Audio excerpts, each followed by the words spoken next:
napakaganda yung lugar ngayon, no? Ang walang alon. Kaya ngayon ang gagawin natin, no? Gagawa tayo ng healthy punch, no? Juice na maiinom natin, no? Pero ang gagawin natin kakaiba naman, no? Nung una nagamit tayo ng talbos ng kamuti, ngayon naman ay Atsuete, no? Itong Atsuete ang gamit natin. At saka yung mga prutas. At ito yung mga sangkap na isasama natin sa Atsuete. Sa Atsuete, habang ipe-prepare natin yung mga prutas, ibabad muna natin sa tubig. Karamihan kasi sa Atsuete ginagamit to sa ulam, no? Sa mga pangkulay.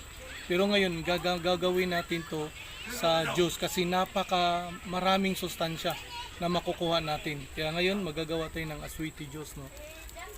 Na ibabad natin sa tubig, no?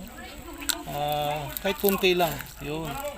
Ibabad natin para yung kulay ang gagamitin natin. Okay.